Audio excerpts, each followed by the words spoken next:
हुक्मरान जहां इक़्तिदार में आते ही अपने अहले खाना को या तो बाहर के मुल्क भेज देते हैं या उन्हें फुल प्रूफ सिक्योरिटी दी जाती है। लीडर्स के खानदान ही नहीं बल्कि उनके मुलाजमों के भी खूब शशके होते हैं। लेकिन मुल्क में अभी ऐसे लोग भी हैं जिन्हें ना बाहर जाने का शौक है ना ही अपने अहले खाना को सिक्योरिटी देने का। पाकिस्तान की सबसे बड़ी जमात तहरीक इंसाफ के चेयरमैन इमरान खान की सगी बहनें इसकी जीती जागती मिसाल है, जो आजकल अवाम का साथ देने लॉन्ग मार्च में शामिल है। इमरान खान की बहनों ने ना तो किसी से सिक्योरिटी मांगी और ना किसी प्रोटोकॉल का इस्तेमाल किया। कप्तान की बहनों ने भी ये साबित कर दिया कि हकीकी क़यादत और ज़ाती मफाद की क़यादत क्या है।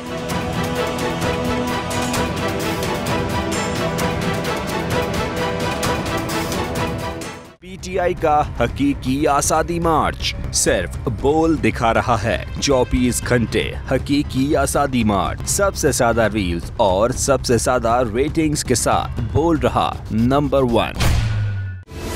सबसे बड़ी कवरेज, सबसे बड़े पैनलिस्ट, हमने तो बड़ी PMLN के वार सहे, वो भी बिला वजह। सबसे ज्यादा रिपोर्टर्स। इलेक्शन कमीशन की जानिब से कोई इंतजाम इतने अच्छे तरीके से नहीं किए गए।